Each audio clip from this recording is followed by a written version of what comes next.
Hey everyone, I'm Darius Amiri. I am the chair of the immigration department at Rose Law Group.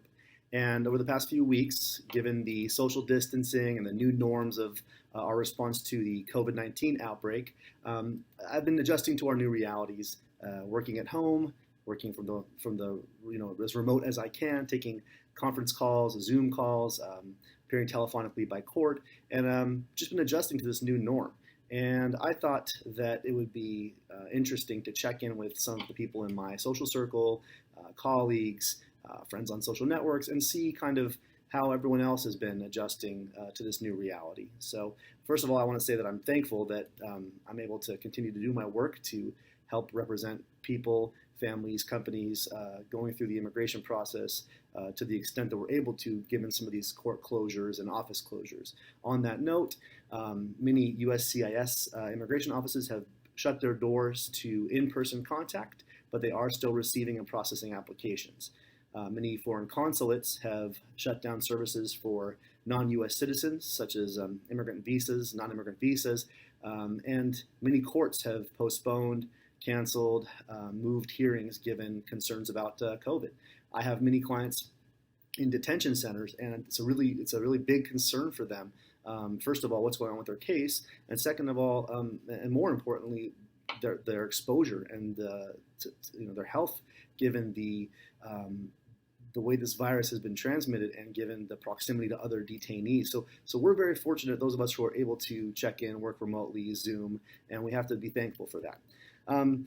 So all that being said, not all of this is doom and gloom, right? There's positives from some of this too. So I thought some of those positives could be unconventional or shakeups in our routine or different things that we've done to try to still maintain connections. So what I did was I got thinking about some of these unconventional or different routines that I've been doing, my family's been doing, and then wanted to reach out to others to see how what they may have done or are doing or planning on doing, and maybe if they've enjoyed those, how they might want to incorporate these new things into their daily routine once everything returns to normal. So basically, I got a list for you guys, and I thought I'd share them. I thought some of them were very interesting and funny and clever, and hopefully this will be a little bit of a light update, and maybe we can even take some of these and fold them into our daily routines for the better once all of this is behind us.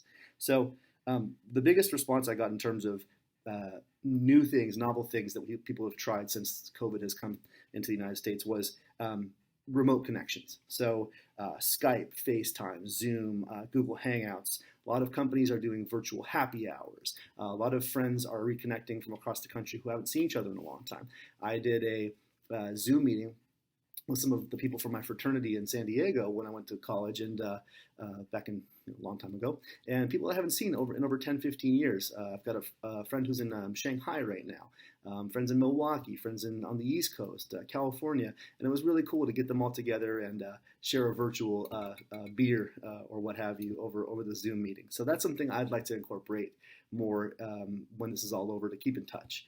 I got some other funny responses. One of them was people are now making eye contact with their children instead of just tuning them out when they're home, probably because they're forced to be together, but that's not a bad thing. More human and natural connections with our loved ones in our family.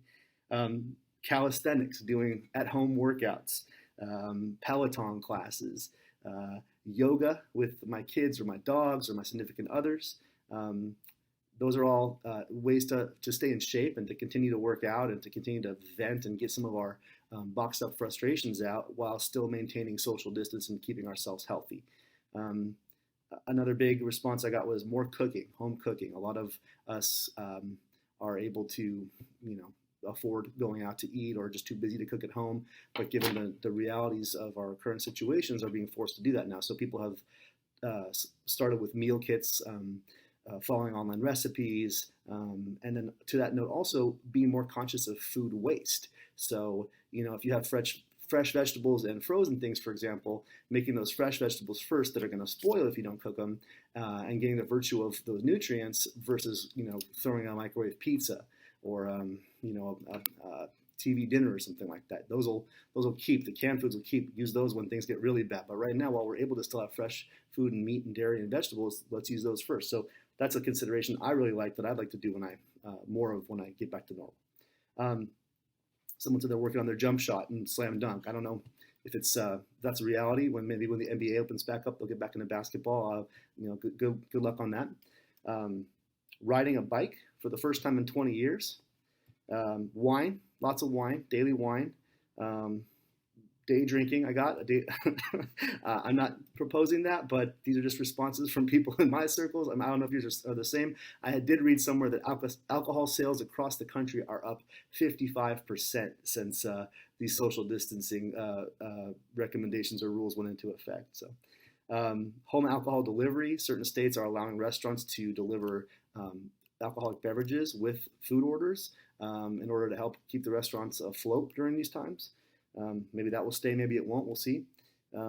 Another consideration I got was getting your business taxes done for the first time ever. Or to that end, catching up on maintenance, on things that might get pushed to the side when you have something more pressing, like a court appearance to attend. If that's being canceled, maybe professionals who are catching up on the things that tend to stack up while there's more urgent matters at hand that we now have this extra time to dedicate to. Daily walks after meals, daily walks with the dog. We've started to feel the pressure of being boxed in a lot at home, so we've started to take our 2-year-old out in a stroller and walk around the neighborhood while still maintaining social distance, but something that we hadn't done as much prior to this. We would kind of eat dinner, watch TV, get lazy on the couch. It's been nice to get some fresh air and walk around, see other people still living life, even though we're not close to them physically. We can still wave, say hi, and see that the world is still turning, even though this, everyone's concerned about what's going on. And then I got going through and eating all the canned beans, the canned tuna, things like that. Yeah, eat your fresh stuff first, and then get to the cans, and hopefully we have enough to get through all this. So those were some, considerations, some novel things, some tweaks in the routine that people have been doing that I found very interesting. And thank you for all those who shared that with me. And I would just like to say, stay healthy, wash your hands, stay safe, stay sane, and we're going to get through this, all right? We've won 2 world wars. We've got the Kardashians. We invented fast food. America, we'll get this. This is just a little bump in the road. So thanks for your time. Best to everyone and their families and friends, and thank you.